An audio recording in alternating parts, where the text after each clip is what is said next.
जी, आज के सेशन में हमने पेयर प्रोडक्शन से स्टार्ट लेना था, जो कि हमारा कल का सेशन जो था उसमें स्किप हो गए थे, रह गए थे, सेशन लेंथी हो गया था और ये चीजें रह गई थी। तो पेयर प्रोडक्शन से हम स्टार्ट लेते हैं।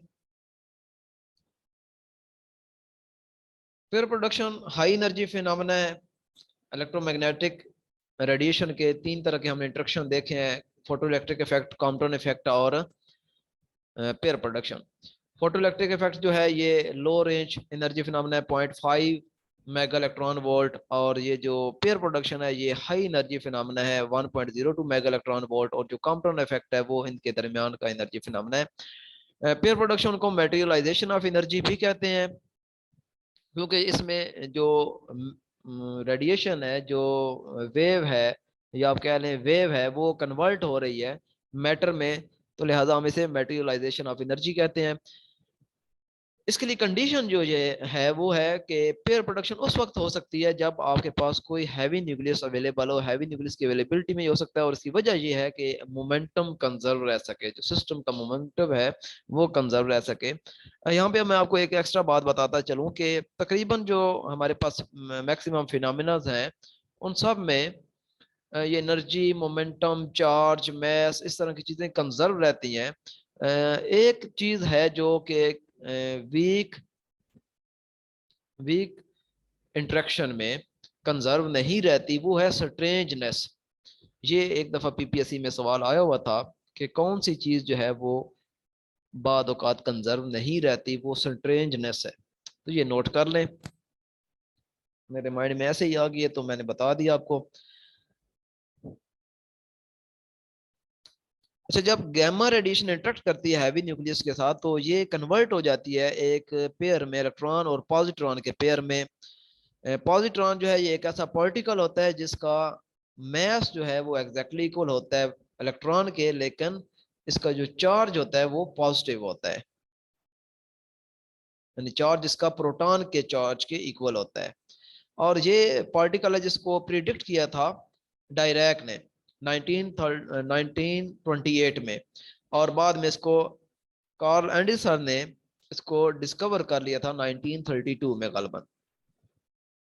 तो बीपीएससी में इंफॉर्मेशन लेवल के ये क्वेश्चन आ जाते हैं, तो इस तरह की चीजें जो है ना लाजमी याद रखें। सिर्फ कंसेप्ट के पीछे ही नहीं पड़े रहना, ये इंफॉर्मेशन लेवल की चीजें भी तैयार करनी है। 2 से 3 नंबर का क्वेश्चन लाजमी आ जाता है, फार्मूला पूछ लेता है, यूनिट पूछ लेता है, डिस्कवरी पूछ लेता है। इस तरह के क्वेश्चन पीपीएससी में आते हैं। यानी पीपीएससी आपका हर लिहाज से चेक करता है कि इस बंदे की मेमोरी कितनी है, इसका रट्टा कितना है, इसके कंसेप्ट कितने हैं, इसकी न्यूमेरिकल सॉल्व करने की एबिलिटी कितनी है। यानी एक लिहाज से आप कह सकते हैं कि बड़ा बैलेंस टेस्ट होता है। अच्छा, अब देखते हैं जी कि रस मैस एनर्जी ऑफ इलेक्ट्रॉन कितनी होती है। तो 0.51 मेगा इलेक्ट्रॉन वोल्ट। तो ये तीनों की आपने याद रखनी है, इलेक्ट्रॉन की और प्रोटॉन की और न्यूट्रॉन की। प्रोटॉन की I think 931 mega electron volt होती है, ये जरा आप कंफर्म कर लीजिएगा। जहां तक मुझे याद पड़ता है 931 मेगा इलेक्ट्रॉन वोल्ट होती है। तो न्यूट्रॉन का चूंकि मैस जो है वो इक्वल ही होता है, लिहाजा आप कह सकते हैं कि न्यूट्रॉन का भी जो रेस्ट मैस एनर्जी है वो भी 931 मेगा इलेक्ट्रॉन वोल्ट ही होगी। लेकिन मैं फिर आपको कह दूं कि जरा कंफर्म कर लीजिएगा कि क्या 931 मेगा इलेक्ट्रॉन वोल्ट ही है।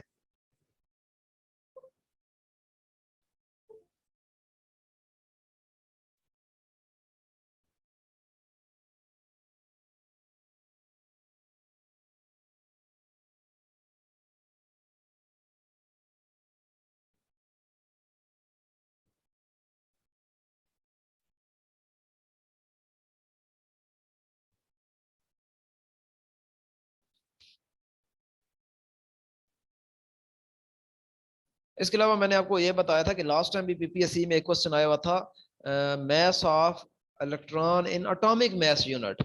तो ये चीजें भी जरा देख लीजिएगा कि एटॉमिक मैस यूनिट में इसका प्रोटॉन का, इलेक्ट्रॉन का, न्यूट्रॉन का मैस कितना है।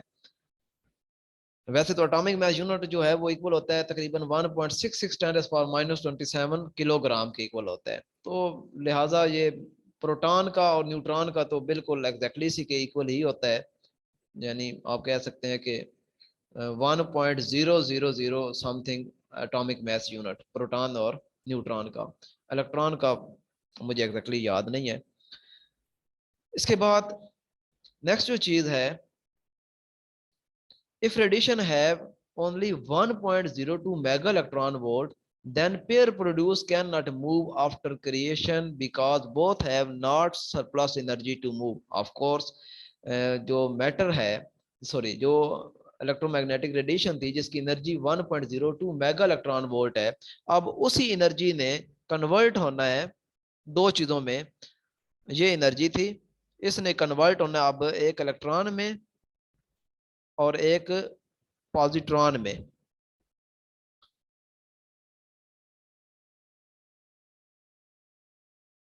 यहाँ पे पॉजिट्रॉन में पी से रिप्रेजेंट कर देता हूँ। तो अब इसकी भी रेस्ट मास एनर्जी जो है वो 0.51 मेगा इलेक्ट्रॉन वोल्ट है, इसकी भी रेस्ट मास एनर्जी जो है वो 0.51 मेगा इलेक्ट्रॉन वोल्ट है। तो दोनों को ऐड करें तो कितनी बन जाएगी? 1.02 मेगा इलेक्ट्रॉन वोल्ट। इसका मतलब है कि अगर ये जो इनकमिंग रेडिएशन है इसकी एनर्जी सिर्फ 1.02 मेगा इलेक्ट्रॉन वोल्ट है, तो ये इसकी एनर्जी सिर्फ इस काबिल ही है कि ये दो पेयर्स प्रोड्यूस करवा सकती है। ये दोनों मूव नहीं कर पाएंगे क्योंकि वही फोटो इलेक्ट्रिक इफेक्ट वाला जो फिनोमेना, आप थोड़ा सा रिवाइंड करें अपने माइंड में, तो वहां भी मैंने आपको बताया था कि अगर इनकमिंग फोटोन के पास सरप्लस एनर्जी है, वर्क फंक्शन से ज्यादा एनर्जी है, तो वो एनर्जी कन्वर्ट हो जाएगी इलेक्ट्रॉन की काइनेटिक एनर्जी के तौर पे।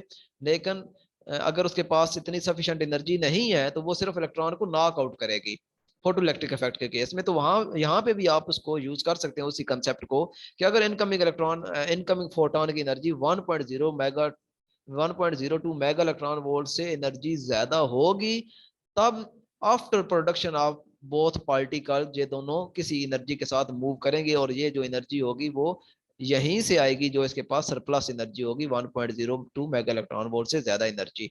अगर एग्जैक्टली इक्वल है 1.02 मेगा इलेक्ट्रॉन वोल्ट की इक्वल है इसकी एनर्जी, तो फिर ये दोनों पार्टिकल सिर्फ प्रोड्यूस होंगे, मूव नहीं कर पाएंगे।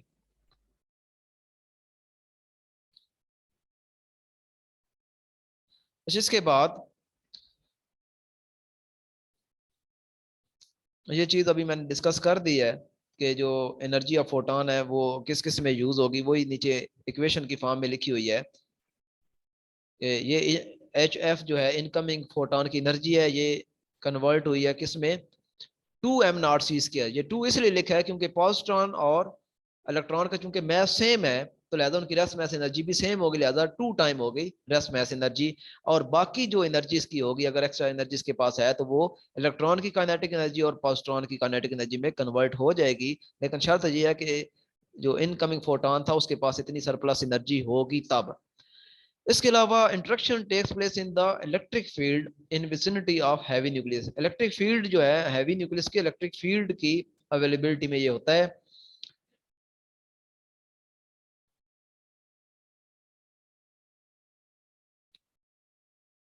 एनहिलेशन ऑफ मैटर, ये रिवर्स प्रोसेस है इसका पेयर प्रोडक्शन का। पेयर प्रोडक्शन में इलेक्ट्रोमैग्नेटिक जो वेव है, रेडिएशन है, वो कन्वर्ट हो जाती है pair of electron and positron में। इसमें उल्टा, इसमें पॉजिट्रॉन और इलेक्ट्रॉन जो है वो आपस में जब कंबाइन होते हैं तो एनहिलेट हो जाते हैं, फना हो जाते हैं, और उसके कोरस्पोंडिंग हमें मिल जाती है एनर्जी।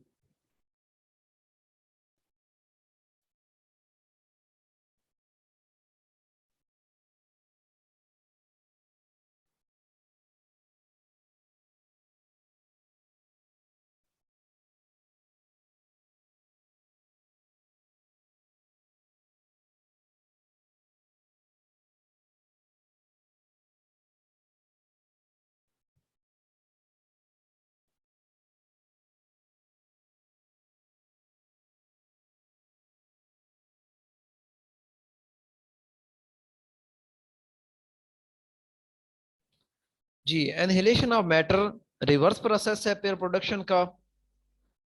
इसमें क्या होता है कि वही पॉजिट्रॉन और इलेक्ट्रॉन जो पहले प्रोड्यूस हुए थे पेयर प्रोडक्शन में, वो अब आपस में जब कंबाइन होते हैं तो दोनों फना हो जाते हैं, खत्म हो जाते हैं, और उसके कोरस्पोंडिंग हमें एक इलेक्ट्रोमैग्नेटिक रेडिएशन मिल जाती है। Matter and anti matter combine with each other, changes to electromagnetic energy. हमें एनर्जी मिल जाती है इलेक्ट्रोमैग्नेटिक रेडिएशन की फॉर्म में। Two photons are produced traveling in opposite direction so that momentum remain conserved. दो फोटोन प्रोड्यूस होते हैं और दोनों ऑपोजिट डायरेक्शन में मूव करते हैं और उसकी वजह यह है कि मोमेंटम कंजर्व रह सके। जो लास्ट पेयर प्रोडक्शन में दो पार्टिकल प्रोड्यूस हुए थे, एक पॉजिट्रॉन और एक इलेक्ट्रॉन, तो उसमें दोनों के ऊपर अपोजिट चार्ज था, तो वो चार्ज अपोजिट इसलिए था ताकि चार्ज कंजर्व रह सके।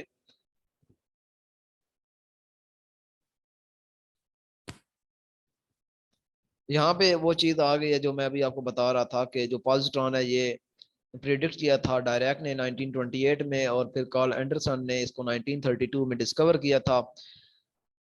डी ब्रॉले डी ब्रॉले कहता है जी कि energy every particle in motion must have a wave associated with it, कि कोई भी पार्टिकल है, चाहे माइक्रो है चाहे मैक्रो पार्टिकल है, जब भी वो मोशन में होता है तो उसके साथ एक वेव एसोसिएट होती है, और उसकी वेवलेंथ आप फाइंड कर सकते हैं lambda is equal to H over P से। एच जो है वो प्लैंक्स कांस्टेंट है, पी जो है मोमेंटम ऑफ पार्टिकल है। लेकिन ये वेवलेंथ जो है ये हम बहुत छोटे पार्टिकल्स के लिए मेजर कर सकते हैं, बड़े पार्टिकल्स के लिए हम ये मेजर नहीं कर सकते, क्योंकि जो वेवलेंथ होती है वो बहुत ही स्मॉल होती है, इतनी स्मॉल होती है कि हमारे पास कोई इंस्ट्रूमेंट नहीं है जो कि उसकी वेवलेंथ को मेजर कर सके। नहीं जी, डेविसन एंड जर्मर एक्सपेरिमेंट, ये एक्सपेरिमेंटल एविडेंस था जिसने ये प्रूव किया कि जो इलेक्ट्रॉन है वो वेव नेचर रखता है।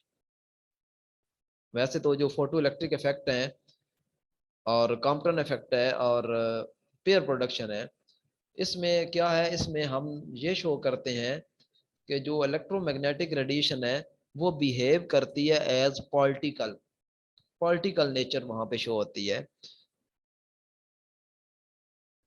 और इलेक्ट्रॉन की वेव नेचर को शो करता है डेविसन एंड जर्मन एक्सपेरिमेंट। इसने ये प्रूव किया था कि इलेक्ट्रॉन जो है वो अपनी वेव नेचर भी शो करता है। तो ये इस तरह की चीजें भी पूछी जा सकती हैं कि कौन से फिनोमेना है जिनमें एनर्जी जो है वो बिहेव करती है बतौर particle.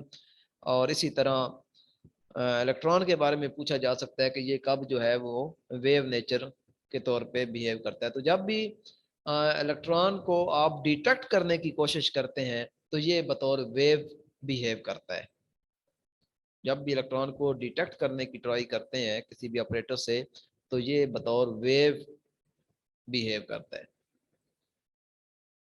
Threshold sorry they showed electron diffracted from nickel crystal exactly same as x-rays। ये डेविसन जर्मन एक्सपेरिमेंट में उन्होंने दिखाया कि इलेक्ट्रॉन बिल्कुल ऐसे ही डायफ्रैक्ट होता है जैसे कि एक्स रेज डायफ्रैक्ट होती हैं। और इसमें ये याद रखें, लाजमी इंफॉर्मेशन लेवल को क्वेश्चन पूछा जा सकता है कि डेविसन जर्मन ने कौन सा क्रिस्टल पे एक्सपेरिमेंट किया था, तो निकल क्रिस्टल पे। और जिस एंगल पे इलेक्ट्रॉन डायफ्रैक्ट हुए थे वो एंगल भी याद रख लें, 65 डिग्री, 65 डिग्री पे इलेक्ट्रॉन डाइफेक्ट हुए हैं। एक तो निकल क्रिस्टल याद रख लेना आपने, और ये 65 याद रखना है। और दूसरा ये डेविसन जर्मन ने जो एक्सपेरिमेंट किया था वो इलेक्ट्रॉन की वेव नेचर को शो करने के लिए किया था। उसके बाद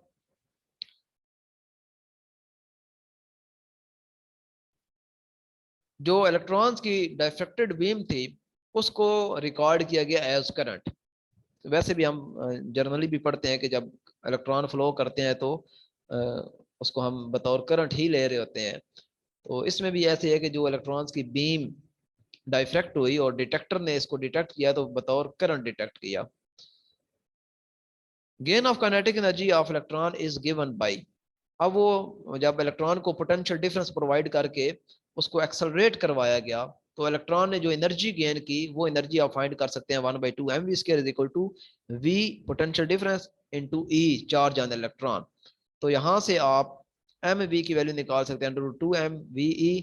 और इसी तरह अगर आपने वेवलेंथ फाइंड करनी है उस इलेक्ट्रॉन की तो एच ओवर पी का फार्मूला लगा के पी की वैल्यू एम वी और एम वी की वैल्यू ये अभी हमने पीछे कैलकुलेट किया है √2 mv, ये पुट कर दें। सारी वैल्यूज आपके पास नोन है, एच की वैल्यू भी पता है, टू भी पता है, मैस ऑफ इलेक्ट्रॉन भी पता है, इलेक्ट्रॉन पे चार्ज भी पता है। अगर कोई चीज अननोन है तो वो है पोटेंशियल। अगर पोटेंशियल हमें पता होगा कि इतना पोटेंशियल हमने अप्लाई किया हुआ है तो वेवलेंथ आप आसानी से कैलकुलेट कर सकते हैं। लेकिन ये जो एक्सपेरिमेंट है, इस एक्सपेरिमेंट के थ्रू जो वेवलेंथ आई है इलेक्ट्रॉन की वो आई है 1.6 × 10⁻⁻⁻ मीटर।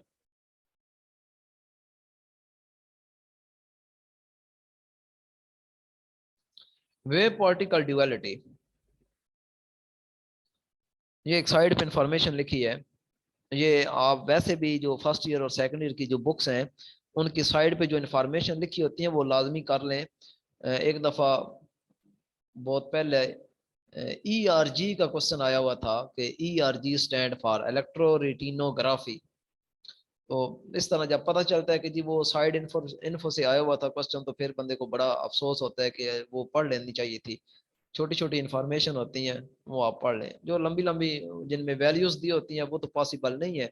लेकिन जो इस तरह की ये जो लिखा है, light is most refined form of matter, ये डी ब्राले ने कहा था कि लाइट जो है वो most refined form of matter है।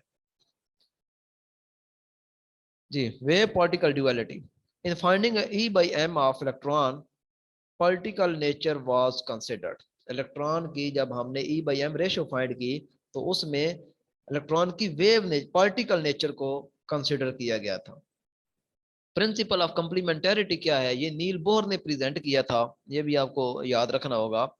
वो कहता है जी कि कोई भी पार्टिकल है उसके साथ दोनों प्रॉपर्टीज एसोसिएट होती हैं, वो बतौर पार्टिकल भी बिहेव करता है और बतौर वेव भी बिहेव करता है। और इसी तरह कोई भी अगर वेव है तो उसके भी दोनों एस्पेक्ट हैं, वो बतौर वेव भी बिहेव करती है और बतौर पार्टिकल भी बिहेव करती है। जैसा कि इलेक्ट्रोमैग्नेटिक रेडिएशन का हमने देखा है कि वो फोटो इलेक्ट्रिक इफेक्ट में और कॉम्पटन इफेक्ट में और पेयर प्रोडक्शन में वो बतौर पार्टिकल नेचर शो करती है। तो ये है प्रिंसिपल ऑफ कंप्लीमेंटेरिटी, नील बोर ने प्रेजेंट किया कि कोई भी चीज है वो ड्यूअल नेचर रखती है। Interference diffraction of electron shows it's wave nature. Interference और डायफ्रैक्शन ये दो ऐसे फिनोमेने हैं जिनसे पता चलता है कि जो इलेक्ट्रॉन है इसकी वेव नेचर है। लेकिन जो फोटो इलेक्ट्रिक इफेक्ट है, कॉम्पटन इफेक्ट है, पेयर प्रोडक्शन है, ये शो करता है पार्टिकल नेचर ऑफ रेडिएशन को। इसके बाद light beam behave as wave if diffraction grating is placed before it. जो लाइट की बीम होती है उसके सामने जब आप डायफ्रैक्शन ग्रेटिंग रखेंगे तो वो बिहेव करेगी बतौर वेव। और वही लाइट बीम बतौर पार्टिकल बिहेव करेगी जब वो किसी मेटल सरफेस से हिट करती है, जैसा कि फोटो इलेक्ट्रिक इफेक्ट है। ये चीज भी आपने याद रखनी है। इसके अलावा light beam behave as wave when it is detected by a source. जब आप लाइट बीम को किसी सोर्स के थ्रू डिटेक्ट करने की कोशिश करते हैं तो तब भी वो बतौर वेव ही बिहेव करती है। इसके बाद इलेक्ट्रॉन माइक्रोस्कोप में इलेक्ट्रॉन की हम वेव नेचर को यूज करते हैं। Electron are used in electron microscope because wavelength associated with electron is 1000 time shorter than visible light. ये वो वजह है जिस वजह से इलेक्ट्रॉन माइक्रोस्कोप में हम इलेक्ट्रॉन को यूज करते हैं, क्योंकि इसके साथ जो वेवलेंथ एसोसिएटेड होती है वो बहुत ही लेस होती है compare to visible light. 1000 time smaller होती है और इस तरह हम माइनर से माइनर डिटेल्स भी किसी भी सैंपल की ले सकते हैं। अनसर्टेनिटी प्रिंसिपल हाइजेनबर्ग ने पेश किया 1927 में। तीन प्रिंसिपल हैं, आपकी बुक में दो गिवन है लेकिन मैंने एक MSc लेवल से उठाया है तीसरा भी। एक तो ये है कि पोजीशन और मोमेंटम जो है इनके अंदर अनसर्टेनिटी होती है, कोई एक जो है वो आप एग्जैक्टली मेजर कर सकते हैं जबकि दूसरा जो है उसके अंदर अनसर्टेनिटी आएगी। अगर एक आप एग्जैक्टली मेजर करेंगे दूसरे में अनसर्टेनिटी मौजूद होगी। कभी ऐसा नहीं हो सकता कि आप पोजीशन और मोमेंटम एग्जैक्टली दोनों मेजर कर सकें या एनर्जी और टाइम मेजर कर सकें, और इसी तरह एंगुलर मोमेंटम और जो एंगल फाई है ये आप मेजर कर सकें। ये एजीमुथल एंगल होता है फाई। तो इन दोनों में से कोई एक चीज जो है वो आप एग्जैक्टली मेजर कर सकते हैं, दूसरे में अनसर्टेनिटी होती है। और ये चीज भी लास्ट टाइम पे PPSC में आया हुआ था कि हाइजेनबर्ग अनसर्टेनिटी प्रिंसिपल की जो एक्यूरेट फॉर्म है वो क्या है। तो हम अक्सर पढ़ते हैं कि delta X dot delta P is equal to, इस तरह भी लिखते हैं, या ग्रेटर देन इक्वल टू लिखते हैं, एच कट लिखते हैं हम। या फिर यूं हम लिख देते हैं एच कट, चूंकि सभी को पता है H/2 पाई होता है तो यूं लिखा होता है। जबकि जो मोस्ट एक्यूरेट फॉर्म है वो ये है H/2, या आप लिख सकते हैं H/4 पाई। ये मोस्ट एक्यूरेट फॉर्म है अनसर्टेनिटी प्रिंसिपल की।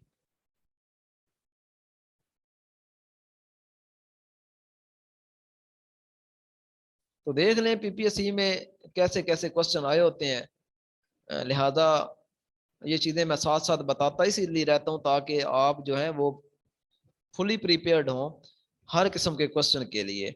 इंफॉर्मेशन लेवल का क्वेश्चन हो, न्यूमेरिकल टाइप हो या कंसेप्चुअल क्वेश्चन हो, हर किस्म के क्वेश्चन के लिए आपने प्रिपेयर होके जाना है। लें जी, एटॉमिक स्पेक्ट्रा,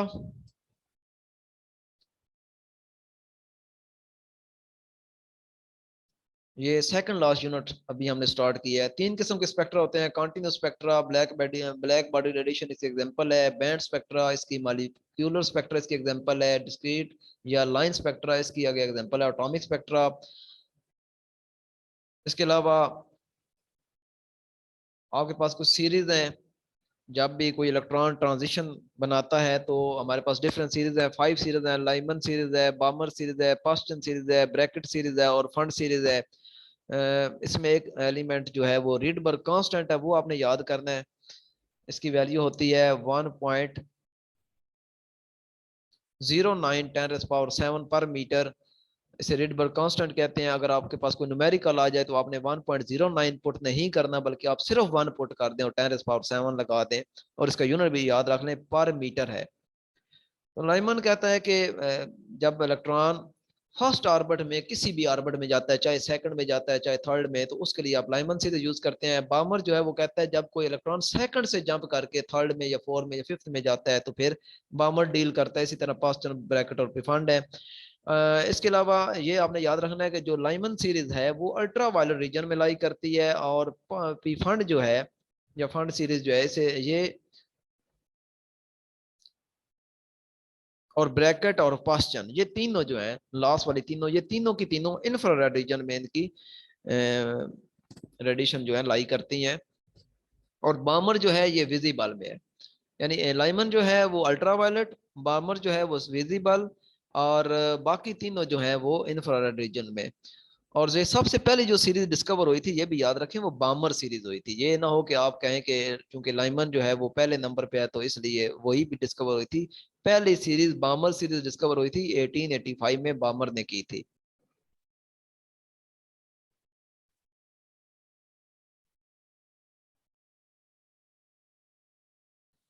ये भी क्वेश्चन आया हुआ था जी। देखें कैसे कैसे क्वेश्चन पूछ लेते हैं पीपीसी के। बोहर ऑर्बिट का कंसेप्ट किसने पेश किया था? Concept of orbit was presented by Bohr. तो बोर ने पेश किया था। Electron around the nucleus move in form of stationary या स्टैंडिंग वेव। जो भी इलेक्ट्रॉन है वो किसी भी न्यूक्लियस के अराउंड स्टेशनरी या स्टैंडिंग वेव की फॉर्म में होता है। अब ये कितने लूप्स बनाता है ये डिपेंड करता है ऑर्बिट पे। अगर पहला ऑर्बिट है तो सिर्फ एक वेव बनेगी, एक वेव बनने का मतलब है दो लूप। ठीक है जी। इसी तरह सेकंड ऑर्बिट में अगर कोई इलेक्ट्रॉन मूव कर रहा है तो वो दो वेव्स बनाएगा। दो वेव्स बनाने का मतलब है फोर लूप्स बनाएगा, क्योंकि एक कंप्लीट वेव में दो लूप होते हैं। ये मैं ये बताता हूँ। ये एक पूरी वेव वेव है, तो चूंकि स्टेशनरी वेव की बात हो रही है तो स्टेशनरी वेव में ये, तो एक वेव लेंथ में दो लूप्स। फर्स्ट ऑर्बिट है तो दो लूप्स, सेकंड ऑर्बिट है तो दो वेव होंगी, लेकिन लूप्स की बात करें तो फोर लूप्स होंगे। थर्ड थर्ड ऑर्बिट में अगर कोई इलेक्ट्रॉन मूव कर रहा है तो तीन वेव्स उसकी कंप्लीट होंगी, लेकिन लूप्स की बात करें तो वो छह होंगे।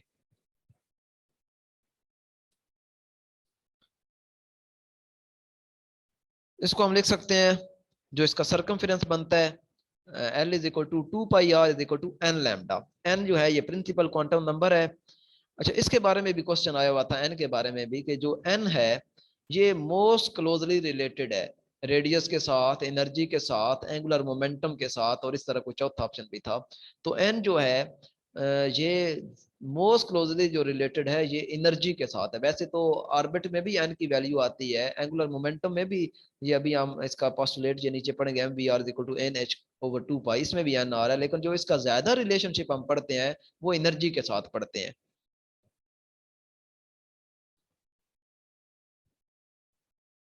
तो ये बोर का पोस्टुलेट है, थर्ड पोस्टुलेट है कि जो एंगुलर मोमेंटम होता है वो इलेक्ट्रॉन का क्वांटाइज्ड होता है, M B R is equal to N H over 2 pi, या एन एच कट कह लें, क्योंकि एच कट जो है वो एच ओवर 2 पाई के इक्वल होता है। Number of spectral lines which may be emitted when e यानी इलेक्ट्रॉन मेक अ ट्रांजिशन। जब भी किसी स्पेसिफिक ऑर्बिट से इलेक्ट्रॉन ट्रांजिशन बनाता है तो कितनी ट्रांजिशन बना सकता है, उसके लिए हमारे पास formula n into n minus one over two. फर्ज करें आपके पास इलेक्ट्रॉन जो है वो थर्ड ऑर्बिट में है, ये ग्राउंड स्टेट हो गई, ये सेकंड और ये थर्ड हो गए। तो फर्ज करें यहाँ हम n की वैल्यू 3 लेते हैं, क्योंकि थर्ड ऑर्बिट में यहाँ पे ये E3 है, ये E2 है और ये E1 है। तो अगर हम इस फार्मूले में n की वैल्यू 3 लगाएं तो 3 × 3 - 1 2 आता है ओवर 2। तो इस लिहाज से ये इलेक्ट्रॉन कितनी ट्रांजिशन बना सकता है, 3 ट्रांजिशन बना सकता है। तो आप देखते हैं कौन सी 3 ट्रांजिशन बनती हैं। एक तो इलेक्ट्रॉन सीधा यहाँ आएगा, ये एक ट्रांजिशन पॉसिबल है। दूसरी ट्रांजिशन ये है कि पहले इसमें आएगा, ये दूसरी ट्रांजिशन, और फिर इससे यहाँ आएगा। तो ये इस तरह आप देख सकते हैं कि 3 ट्रांजिशन जो है वो बना सकते हैं। इसी तरह अगर आप n की वैल्यू 4 लेते हैं यानी फोर्थ ऑर्बिट्स में है, तो फिर आप 4 × 4 - 1 ओवर 2 करें तो वो 6 ट्रांजिशन बना सकता है इसी तरीके से।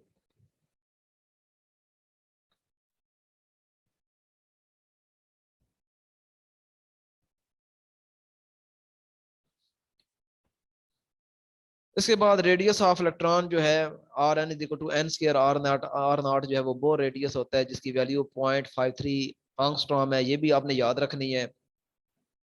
इसके बाद एनर्जी की बात करें तो एनर्जी जो होती है इलेक्ट्रॉन की वो E N is equal to minus E nought over N square है। अच्छा, इसमें एक और बात बता दूं आपको कि ये है हाइड्रोजन एटम के लिए। अगर हाइड्रोजन के अलावा हो तो फिर आपने इसके साथ R N is equal to N square साथ आपने जी लगाना है। ये जो ई स्क्वायर है इसके साथ आपने डिनोमिनेटर में जी लगाना है। यहाँ पे इस ई स्क्वायर के साथ आपने साथ जी मल्टीप्लाई करना है। आर नॉट की वैल्यू में आपने नीचे यहाँ जी भी मल्टीप्लाई करना है for other than hydrogen atom अगर हो तो जी जो है वो एटॉमिक नंबर है। सिमिलरली यहाँ पे एनर्जी के लिए ये जो ई नॉट है इसमें आपने मल्टीप्लाई करना है जी स्क्वायर के साथ। यहाँ पे अगर हाइड्रोजन के अलावा कोई एटम डिस्कस हो रहा है तो फिर ये याद रखें, रेडियस में आपने डिनोमिनेटर में जी से डिवाइड करना है, और एनर्जी के लिए ग्राउंड स्टेट एनर्जी के लिए आपने न्यूमिनेटर में जी स्क्वायर से मल्टीप्लाई करना है।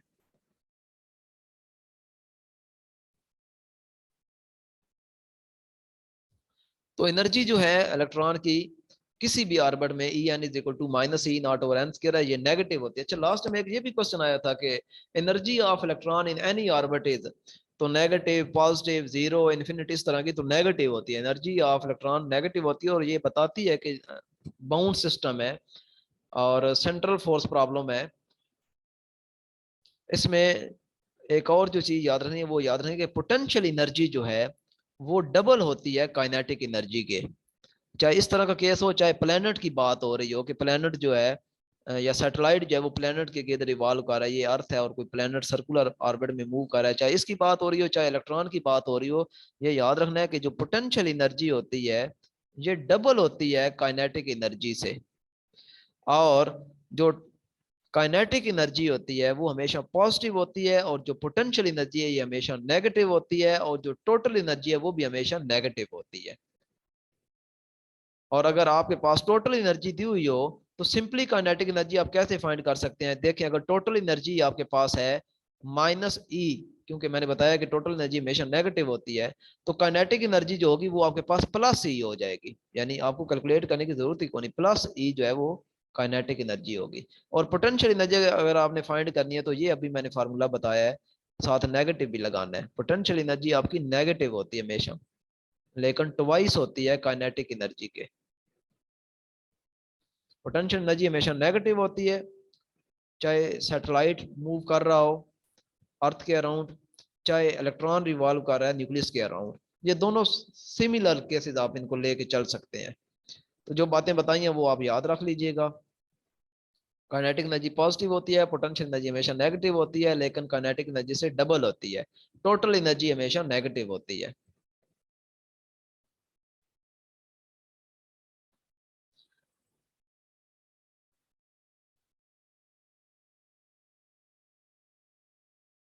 characteristic X-rays: when a fast moving electron knock out inner shell electron called K shell, a vacancy is produced in K shell and electron from higher shell make a transition to fill it and emit electromagnetic radiation.